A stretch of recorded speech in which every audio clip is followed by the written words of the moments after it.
The opinions expressed in this presentation and on the following slides are solely those of the presenter and not necessarily those of ASME. ASME does not guarantee the accuracy or the reliability of the information provided herein. Hello, everyone. I'm Colleen Kennedy, a volunteer with the Oregon section of ASME. With me here is our technical manager, is the chair of the Oregon section, Pascual Delacqua. During the event tonight, please type your questions in the chat screen and they'll be asked at the end of the program. And now let's get started. Tonight, we're pleased to host 3 speakers that'll be talking about a special energy project that was installed here in Oregon. The title is In-Pipe Energy, Powering Hillsboro Stadium with Renewable Micro Hydro and Control Technology. Our speakers tonight are Eric Hielema. Eric specializes in municipal programs project management. He has a Bachelor of Civil Engineering from Southern Illinois University and a Master of Civil Engineering with emphasis in hydrology and hydrodynamics from the University of Washington. He's a licensed professional engineer in the state of Washington and Oregon. Next will be Gregg Semler.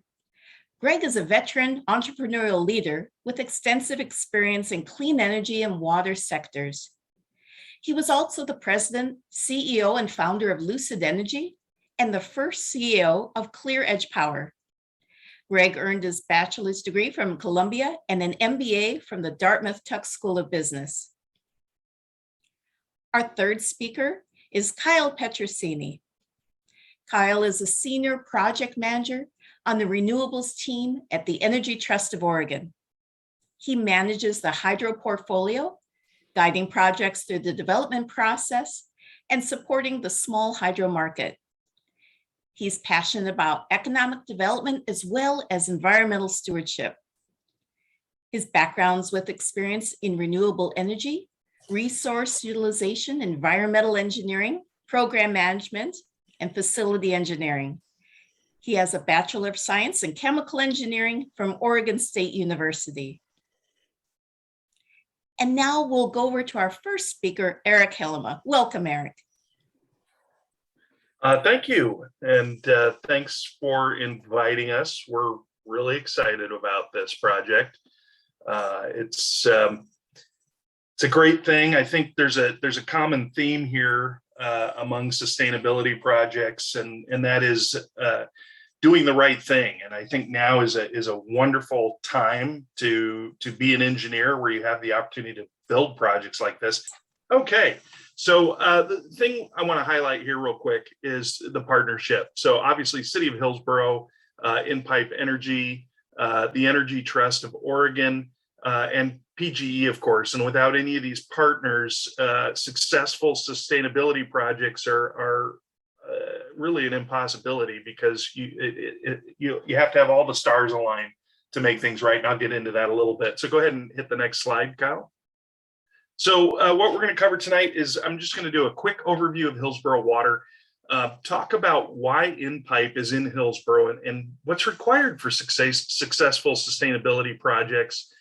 Gregg's going to talk about InPipe, its function, boundary conditions, potential performance limits, and some details about the Hillsboro installation. And I really can't highlight enough the role that the Energy Trust plays, because Kyle is a subject matter expert, and a lot of us, myself included, tend to think of them as a money source, but they're so much more than that, and not just hydro projects. If you have some type of sustainability project, talk to Kyle, because I'm sure he can connect you with the right person if it's not hydro. Go ahead and click the next slide, Kyle. So Hillsboro Water is actually, we cover a lot of ground. We have our own distribution system with 4 reservoirs. Hillsboro has a population of just over 100,000. But we also have what we call our upper system, which has a 2 million gallon per day treatment plant. It's a slow sand filter, real simple stuff, up above Cherry Grove, if you're familiar with the area. We are managing agency for the Joint Water Commission, which is made up of 4 partners: Hillsboro, Forest Grove, the city of Beaverton, and the Tualatin Valley Water District, or TVWD as we call them. And then we have wholesale customers. So we serve water to about 430,000 people. We are also the managing agency for the Barney Reservoir Joint Ownership Commission, which is the same partners plus Clean Water Services. And basically we have a reservoir up above or to the west of Cherry Grove on the way to Tillamook. We are also a major partner in the new Willamette water supply system, which is a new water supply that was we partnered with TVWD as a resilient secondary source of water. The JWC system is, while we certainly are aware of our seismic risks, this basically provides a secondary source. Beaverton has also bought ownership into the Willamette water supply system. So go ahead and flick to the next slide, Kyle. So the area in blue on the east side of that map, that's kind of the central core of Hillsboro. Of course, it goes north to 26 and south beyond TV Highway. And that's basically our distribution system and 4 reservoirs. The gray area in the center of the picture is Forest Grove. And just south of Forest Grove is the JWC treatment plant. And it gets its water from the Tualatin River. And we have storage in Hag Lake, if you've ever been up to Hag Lake. The red lines are the large transmission mains, which serves the water to each of the partners and wholesale customers. The purple area to the west and that blue line through it is what we call our upper system. And that's an older system that we are currently studying how to replace because the pipeline was built in the 40s. And just because I'm talking about it, it has sprung some new leaks. So we have to fix it constantly. Go ahead and flick to the next slide, Kyle. And this is a map of the Willamette water supply system, which will be coming online in 2026. It consists of a new water intake facility on the Willamette River. It's actually at the Wilsonville treatment plant. So we partnered with Wilsonville, and we're rebuilding, almost done, the raw water facility while they're still pumping and treating water at Wilsonville. And that pumps to a new treatment plant, which is just right on the edge of Sherwood and Tualatin, kind of low in the map. And then above the treatment plant is a terminal storage site and the transmission main, which goes up to 26, which is just, it goes up Cornelius Pass, which is basically the border of Hillsboro's service area. So go ahead and flick to the next slide. So why is InPipe in Hillsboro? And really what this is about is what's really required for successful sustainability projects. I've managed projects for 25 plus years, water, wastewater, stormwater, but I've also done architectural and several energy projects, including a methane cogeneration system and a little bit of solar, a bunch of low-hanging fruit energy saving projects. And so these kinds of projects really excite me, but they're tricky because they have to be feasible. And what makes them feasible? Obviously, location. You got to have a place to put it and a place to use whatever products there might be. So you have to have the appropriate technology for the appropriate use. In wastewater, designers and operators always build to ultimate capacity. And if you're going to build one, you build two, because if one breaks, you still have to be able to pump. And so when in a prior position, when we did our methane cogeneration project, we went and visited a whole bunch of cogen projects, and there were a lot of failures. And the failures were because of that mindset of building to capacity or to ultimate capacity. And of course, in these kinds of projects, you can't do that. If you build to ultimate capacity, you're never going to operate on that efficiency curve that really makes it effective. So there has to be a lot of thought about sizing. Is there going to be a net benefit? And for most folks, I think net benefit comes down to dollars. But for sustainability projects, you have to, you have to have decision makers that support doing the right thing, sustainability projects, and you have to think about what are all those factors that create net benefit. You need to show your ratepayers that you're thinking about climate change, that you're thinking about keeping their rates low, that you're looking 50 years out and not 20 years out. And so you need to include a lot of different variables to ultimately really realize and try to sell what that net benefit is. And of course, I mentioned it, political will. It is the number one requirement. I've pitched different energy projects to decision makers before that were turned down.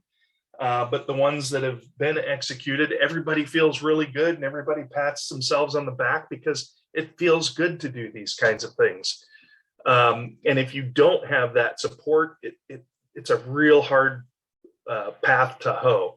Next slide, please. So just to give you an example of why it's easy in the city of Hillsboro and why Gregg found a happy client in Hillsboro is the council has a long history of supporting sustainability practices. The second LEED Gold certified building in the United States was the Hillsboro Civic Center. The city adopted organizational sustainability goals in 2010 and adopted community sustainability goals in 2015, which involved a whole lot of input from the community at large. Next slide, please. I'm not going to go through all of these, but this is a list of achievements that I'm pretty proud of. I can't claim credit for because I've only been with the city for about 3 years, just under 3 years. But it's a long list of accomplishments, and you just can't do those things if you don't have that political will. Next slide, please. I did want to highlight a couple of milestones, which I think, as I was researching Hillsboro's history on sustainability, I found pretty remarkable. Now, this slide I actually prepared for another presentation earlier in the year, and at the time, that first bullet was still accurate. We were #1 green power community user in the United States through the EPA's Green Power Community Program. Of course, a lot of that has to do with the fact that we have a certain high-tech industry in Hillsboro that uses a lot of water and a lot of power. Let's see, as of September 1st of 2021, all homes that are being sold in the city of Hillsboro must have a home energy score report available. You cannot list your home in Hillsboro if it does not have this. And it's a great way to just, again, get consciousness, bring awareness to people of energy savings, because a lot of it tends to be noise after a while. 20% energy intensity reduction as of 2018. The council set an additional 20% goal by 2025, and we're currently at an additional 18%. 60% reduction in facility energy usage per square foot. And 100% fossil fuel-free staff vehicles, 40% reduction in exempt vehicles, non-passenger vehicles, work trucks. But I did get a call from our fleet department because our engineering group is getting a new truck, and it's going to be the new Ford electric Lightning truck. Really excited to see that. Next slide. I think that's the end of mine, and we move on to Gregg. So thanks, Eric. So I'm Gregg Semler, CEO and founder of InPipe Energy. InPipe Energy is a renewable energy and smart water technology company that's developed a product. We call it the In-PRV. It's a pressure recovery valve. And it allows water users like the city of Hillsboro to convert running water to electricity in pressurized water pipelines. And so what we've created is basically a product that allows water agencies to manage pressure, just like what they're doing today. But instead of wasting potential pressure or potential energy, they can convert it into a new source of renewable energy. And with the In-PRV in place, they can reduce their operating costs due to energy, save water, reduce their carbon footprint, and extend the life of their infrastructure without changing their current operation. So water is the most important resource on the planet, but it's also very energy intensive. And at InPipe Energy, our customers are the largest users of water on the planet. So it's municipalities, industrial users of water, and agricultural facilities. And typically, electricity is the second highest expense for a number of these companies and organizations, and it can be up to 40% of their budget. So water is conveyed similarly all over the world. Basically, water managers pump water up a hill at night when energy costs are low. They store the water in a reservoir or overhead tank, and then they distribute it through miles and miles of pressurized pipelines to homes and offices and into their service area. And so that pressure either comes from pumping water or it comes from gravity. So the water can just naturally move downhill toward where it needs to get to. And embedded in these pipelines are valves, control valves, which manage pressure, which allow you to, in the morning, to turn on the tap and the water comes out at the right pressure. Water departments live for that opportunity to provide that experience for you. That's the most important thing to people managing water, like what Eric does, is to ensure that the pressure of the water comes out exactly how you want it, and it's safe, and it's clean, and it's reliable. And so at InPipe Energy, we worked with one of the leading valve companies, a company called Mueller Water Products. And together we estimated that if the In-PRV were fully deployed across the United States, we could save about 12 gigawatts of potential energy. That's the equivalent of about 12.6 million homes, 10 San Franciscos. So it's a lot of energy, and it represents about $30 billion in energy expenses that the water agencies in the United States currently spend. We could also offset about 38 million tons of carbon annually. So it's a real opportunity for local communities to recover wasted energy in the conveyance of water.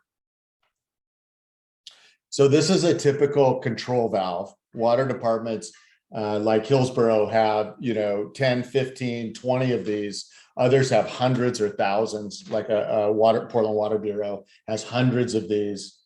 And basically, we've analyzed hundreds and have identified places where we can recover anywhere from, say, 10 kilowatts of power, enough electricity for maybe 5 or 10 homes, up to 350 kilowatts in a single valve. That's enough electricity for 500 or 600 homes.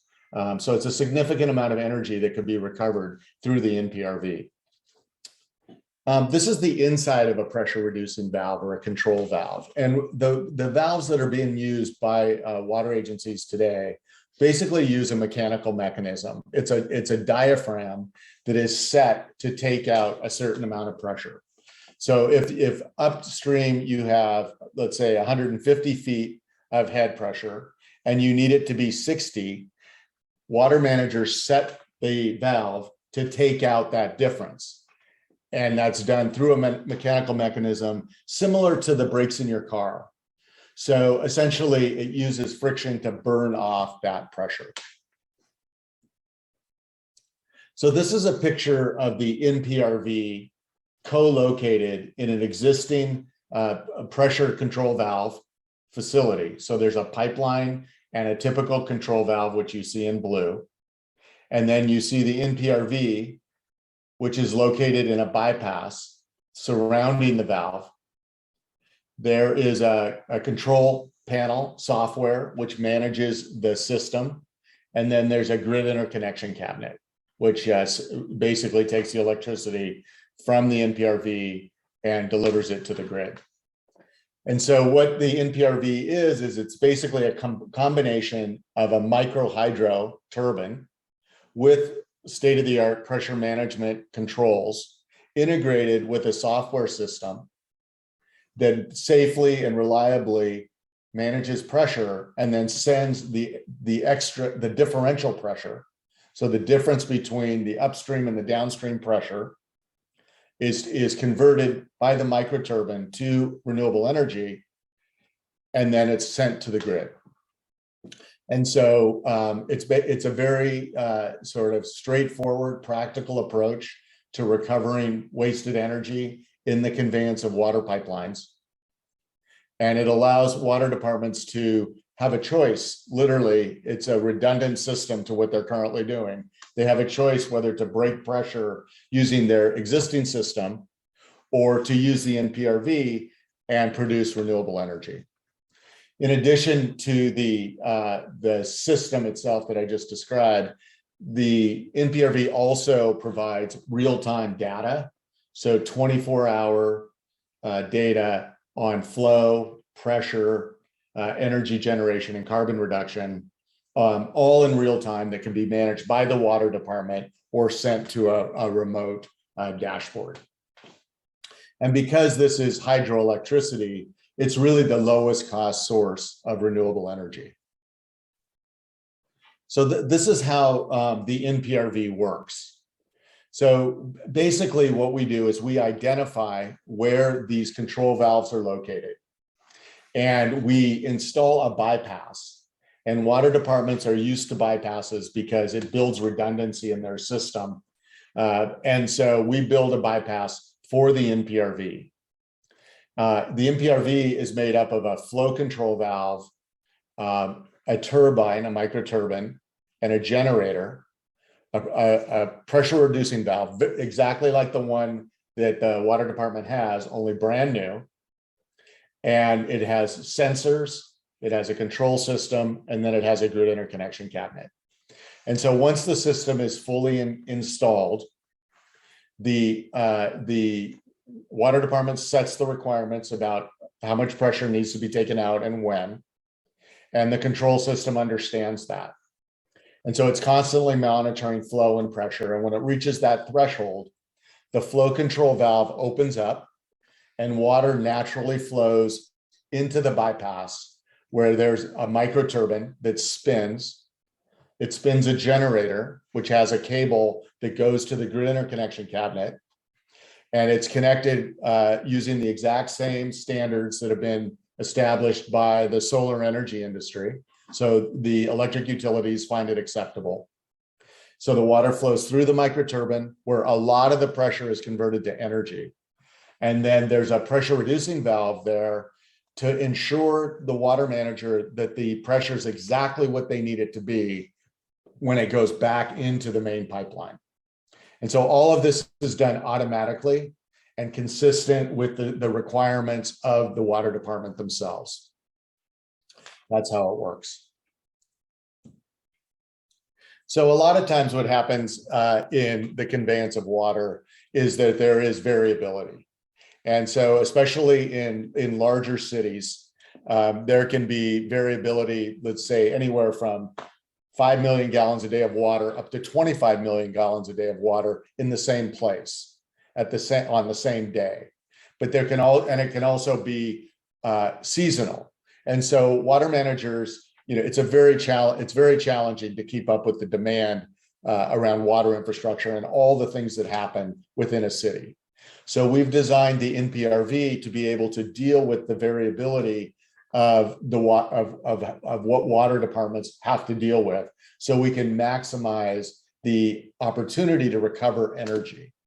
The most important thing is the water, and that it gets delivered safely, reliably, and at the right pressure. The next most important thing is recovering energy so that we can be efficient and so that the water department can reduce its costs for delivering water. And so in this particular picture, what you see is basically 3 In-PRVs in series of different sizes that basically meet the requirements around water for this particular valve that we designed in the California, San Francisco Bay Area. So the system is modular to be able to meet the flexible needs of the particular customer that we're dealing with. So also data is really becoming more and more important to water departments to be able to monitor water both from a quantity and quality perspective. I'm sure most people have read that in the United States, we waste anywhere from 12 to 18% of water just due to leakage. And so particularly in the West and the Southwest, there are concerns about running out of water.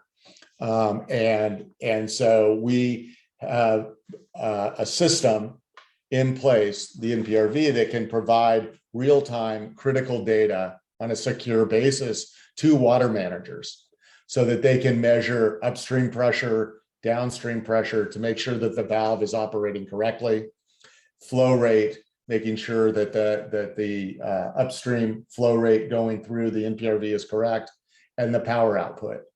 And then they can track how much energy they've saved, how much carbon they've reduced, and then in real time see the flow and the pressure and so forth, so that it becomes a valuable tool for people managing water pipelines. So typically the In-PRV goes into systems that are gravity fed. So the water flowing down the hill basically goes to a turbine, just like in any hydroelectric facility. It spins the turbine and it produces energy. It can also be used where there is outflow from, say, a wastewater treatment plant. Sometimes in industrial settings, water is just being used for cooling. And so you could put the In-PRV in place to generate renewable energy that is for water pipelines that are where there's water flowing back to the sea or into a well or filling a tank or charging an aquifer. All of those are opportunities to recover wasted pressure and convert it into a new source of renewable energy. The amount of energy that we can produce is strictly a function of flow and pressure. So the equation, the physics, if you will, is simply flow times available pressure times efficiency. We operate at about 80% efficiency. So what we need to do is find places where we have sufficient flow and pressure that we can take out to produce a significant amount of energy. So typically that happens in places where you have, say, a couple million gallons a day of water. So that doesn't typically happen in homes or office buildings and so forth, but it does happen in water departments, industrial users, and agricultural facilities where they're using massive amounts of water to supply their ratepayers or to supply or for cooling, as I mentioned, and so forth, and then pressure. So we don't impact flow of the water, but we do take out pressure. So there needs to be sufficient pressure, about 80 feet of head, that we can take out. And if you have those right characteristics, you can generate a significant amount of renewable energy. So this kind of shows that in graphical form. And you can see that if you have sort of a regular flow rate and you have different levels of pressure that you can take out, you can start to generate a significant amount of kilowatts and kilowatt hours. And so at InPipe Energy, we're looking for opportunities to recover energy to help find this new source of energy that is completely carbon-free and has no environmental impact. So we approached Hillsboro a couple years ago because we're a Portland-based startup with this idea about recovering energy from water pipelines.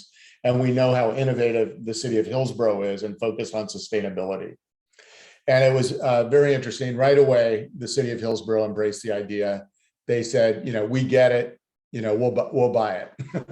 And that, that's sort of a dream come true for an entrepreneur, and especially one like me who's been doing this for a long time. So what we did, but the challenge is finding where's the right place to do it. And so we identified a site, and you can see the site here on the left side of the screen, where there's a mission critical water pipeline. This is about probably a 24-inch in diameter water pipeline with a control valve. You'll see in blue, and then it already has its own low flow bypass with a pressure reducing valve in it as well. And it's in a vault, an underground facility that's about 5 feet wide by about 14 feet long. And so it's located here also in this picture at the Hillsboro Sports Complex. And so there wasn't room in that particular vault at that location to locate the In-PRV. So I'll show you in a second how we dealt with this particular site. So what we did was we figured out what the hydraulics are at this particular facility. And so there was a consistent pressure, which you can see in this first graph, of about 50 feet. The difference in blue, which is the upstream pressure, and in orange, the downstream pressure, and the difference is about 50 psi. That's about 100, a little over 100 feet of head.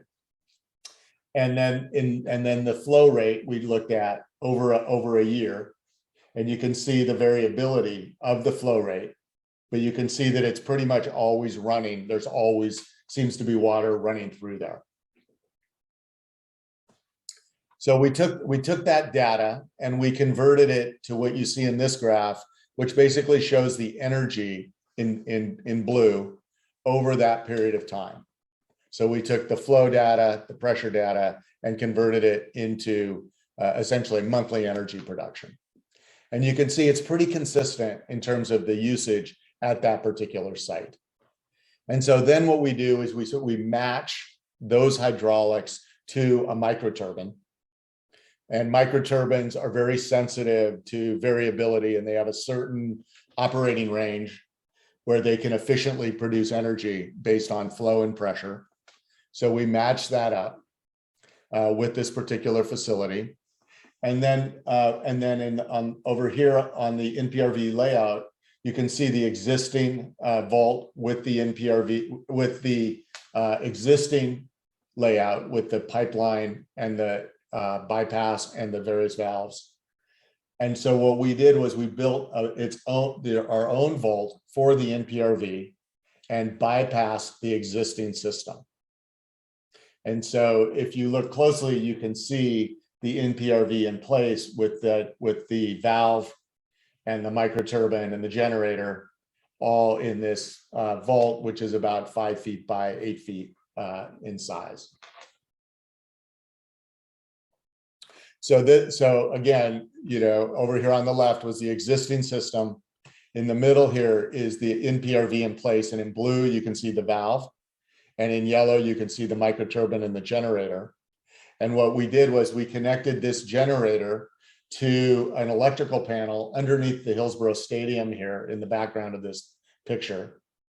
We pulled the cable underneath the street and wired it up. And then you see in this picture, basically the control panel, which is above ground at this particular site at the sports complex. This system itself has a capacity of about 30 kilowatts of power. It's enough electricity for 25 or 30 homes in Hillsboro, generates about 200,000 kilowatt hours of electricity annually, offsetting about 162,000 pounds of carbon. And in this particular site, we're using the electricity to offset lighting and concessions and to power the EV charging stations that are at the site. This particular site has been up since September of 2020, so well over a year, and it's operating beautifully. The operators at the city of Hillsboro are using it at peak flow. They use it all the time. They like it a lot. And we look forward to doing more projects with the city of Hillsboro. This is another project that we just recently installed in Washington. So our strategy is to do a demonstration site in each of the Western states. So this is our second install, which was in Mount Vernon, Washington, with a water department called Skagit, PUD. And in this particular case, the In-PRV is co-located in an existing pumping facility. And so in white, you see basically what was already there. And you can see there's an existing control valve. And on the right side, you see a pump. And in blue, you see basically the In-PRV bypass. And this particular project, fortunately, was pre-plumbed for doing micro hydro projects. And so you see the bypass, you see the valve. In yellow, you can see the turbine and the generator. This is the controls cabinet. And then this is the grid interconnection cabinet right next to it. And so this installation of the mechanics took about two days to install. So it was really a pretty fast plug and play installation. And then the software takes another couple of weeks to calibrate it, to integrate it into the SCADA system and so forth. This particular installation is similar in size to the Hillsboro project, 30 kilowatts. It generates a little, about half the amount of electricity because they only use it half the time. So in this particular facility, they're using the water to fill a tank, and it's a much smaller town than Hillsboro. But they still are generating 104,000 kilowatts annually, offsetting 3 million pounds of carbon, which integrates really well with their sustainability plans. And in this particular case, electricity from the In-PRV is used to offset the cost of pumping. And so they really like this project in Mount Vernon, and we're working with them on a second project where the water department's actually going to locate a valve facility at a local school so that they can generate renewable energy from the In-PRV to power an electric vehicle charging station. So this system's been up since July, operating beautifully. It's integrated into their control system. So they use it. They now use the In-PRV as their main pipeline. So the white one was their main pipeline. Now they use ours, and then they use the prior system as their backup. So Kyle, I'm going to turn it over to you. Great, thank you. My name is Kyle Petrocine. I work for Energy Trust, and I manage the hydro portfolio here at Energy Trust. Thanks for letting me join you all this evening. Really appreciate the opportunity. Love talking about hydropower. I saw a lot of questions coming in, so I'm going to try and keep this short and sweet and get over to questions here real quick. We'll make a quick plug for our hydro programs here at Energy Trust and then get over to questions. Quick overview of what I'm going to cover real quick, just give you a quick what we are, give you an overview of our hydro programs. We are focusing currently on conduit hydro. I'll touch on irrigation and municipal water uses, and then show you a little bit of work we're doing around resilience, renewable energy projects powering critical infrastructure and providing resilience benefits. So Energy Trust is an independent nonprofit here in Oregon. We serve 1.6 million customers of Portland General Electric, Pacific Power, basically all the investor-owned utilities. So the two electrics, PGE and Pacific Power, and then 3 natural gas utilities, investor-owned utilities. We essentially funnel and invest dollars, ratepayer dollars, into providing efficiency upgrades for residences, businesses, local governments, etc., and as well as supporting renewable energy, homegrown renewable energy power. We do operate a little bit into Southwest Washington, but again, we mainly operate in Oregon. So if you got projects out there that you're looking at for hydro, definitely give me a call. My information is going to be at the bottom of the presentation. But we'll want to make sure the first question we're going to ask is, are you in Energy Trust or Oregon investor-owned utility territory? Our vision, so clean, affordable energy for everybody. Short and sweet, just there it is. So it's super fun to get to work on I work on the renewable energy side, but and the majority of the house actually works on the efficiency side, making customers save on their power bills through efficiency. Renewables is just one out of many programs, industry and agricultural on the efficiency side, residential, multifamily, new construction, existing construction. Really, there's something for everyone. Check out our website, search Energy Trust of Oregon, and if you're interested in checking out further programs and incentives for either efficiency or renewables. Here's a quick shot of our territory there. So again, we don't cover the entire state, just investor-owned utility territory, as we are investing ratepayer dollars. So real quick fun fact here, since 2002, Energy Trust has essentially saved through efficiency upgrades and generated through renewable energy projects more power than an average coal power plant. With an investment of about $1.8 billion invested, $7.7 billion have been saved on participant utility bills from both those efficiency and renewable energy investments. So leveraging quite a bit of savings for the customers and ratepayers through the investments of Energy Trust. Okay, so I'll dive in a little bit deeper on in the renewables. We've got a solar program, and we've got an other technology program.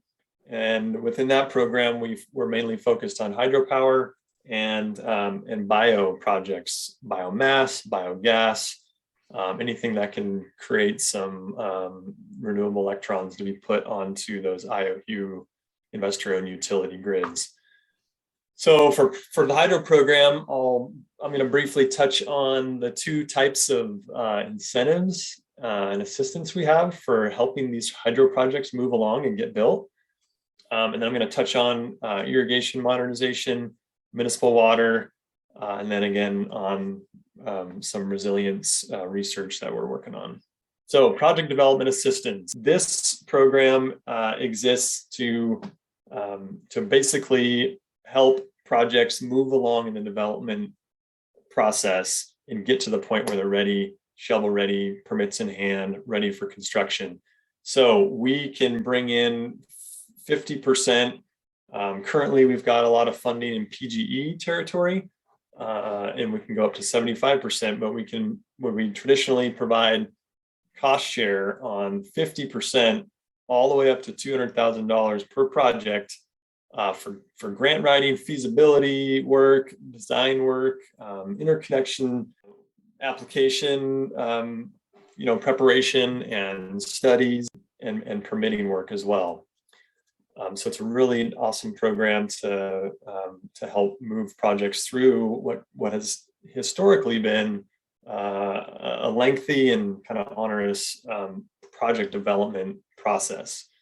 And we do pay as a reimbursement, so we approve these dollars up front with an application, quotes from a third-party consultant, and then when the work is completed and we can verify the end work product, whether it's design or feasibility study or interconnection application preparation, then we reimburse that 50%. That program is really to take a project from concept all the way to where it's ready to be built. And then we've also got a second program for construction, project installation incentives. And here we're recognizing that there's still above market costs associated with hydropower, especially micro hydropower market. And so we do an assessment in our house. We have a lengthy application where the project proponent puts in all the detail, or a consultant puts in all the details of the project. And we model it and analyze whether or not there's above market costs. And we are allowed to invest up to 100% of above market costs for a project. And historically, that has it's resulted in anywhere from like 20% of construction costs all the way up to maybe 50%. So it ends up being a very significant portion of funding available for the construction part of a hydro project. Real quick, a couple highlights. We've provided project development assistance to over 100 projects. Yeah, we've helped install 17 over the last 18, 20 years. 2 more slated next year, and 8.6 megawatts of new capacity put on the grid through microhydro. The market is most favorable towards conduit hydro, and that's putting hydropower onto existing infrastructure. And Gregg touched on this, so I won't dive in too deep, but really where we see that show up is irrigation systems and water systems, either municipal or private owned water conveyance systems. So we have a big program called Irrigation Modernization. Our consultant or program delivery contractor, Farmers Conservation Alliance out of Hood River, is delivering this work on irrigation modernization. And this is a snapshot of all the different irrigation districts that they're working with and where they are in the process. So this basically works with interested irrigation organizations to study the physical and environmental condition of the irrigation system, design a modernized conveyance system, either saving energy through less pumping, or if there's excess pressure, to also add hydropower. Also develop a watershed plan, leverage multiple funding sources, and get the new systems built. So it's been a pretty exciting program, and is going to lead to a number of these types of hydro projects. Here's a picture of Central Oregon Irrigation District ribbon cutting event for a piping section. When this is fully built out, it will decrease energy use on over 600 farms and save 9.5 million kilowatt hours annually and generate 7.5 megawatts of electricity through hydro. So it's an exciting one. And then we get to municipal water systems, and Gregg covered all this. I just want to say that it was awesome working with this team. Eric hit it right on the head as well. They have the political will there in Hillsboro. They've got that kind of top-down alignment on sustainability measures and projects, and so they were organized. They knew what they wanted to do, and they're an ideal, kind of customer from an energy trust perspective to work on a project like this. And then Gregg, we love what Gregg and his team are doing over there in InPipe. They're really trying to standardize and create a package standardized kind of turnkey product, which is really what the market needs, and cost effective too. Small scale hydro is typically very expensive because of the equipment and all the engineering that goes into it, and 2-year project development timeline. So they're really trying to streamline all that, and so yeah, we love what they're doing there. I'm pushing that small hydro market forward. Gregg's off drumming up as much work as he can, and trying to get more projects built. We were also curious in what other projects could be out there that maybe municipalities just aren't aware of, don't have the wherewithal or the tools or data in front of them to even know where their projects may be lying. So we commissioned a municipal water PRV hydro study where we took a sampling across the state. We worked with 20 plus municipalities, not all of those engaged, but across our energy trust territory. And we had our consultant do a screening, and basically below 10 kW got screened out. But then phase 2 analysis came back and looked at constructability and an economic, high level economic analysis of the project. And, our results showed that out of 595 PRV stations studied, there's decent hydropower potential out there, actual PRV stations that look like they're suitable for conversion. So we are going to be following up with a lot of those municipalities with the study results, and then hopefully from there they'll have the data they need to move forward and engage the vendors, Gregg and others, on moving these projects into design and construction.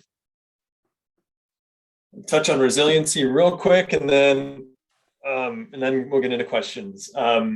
We're also very interested in with the reauthorization of the public purpose charge, which is the funding that funds Energy Trust. We now have authorization to fund resilience projects, and so really what we're looking at here, and I won't go through all the details, but where can renewable energy projects be connected to critical infrastructure in a school or a community, or critical water and wastewater facilities for local governments, and connect hydropower and other renewable energy technology and battery storage to provide up to 2-week readiness for power outage in our region.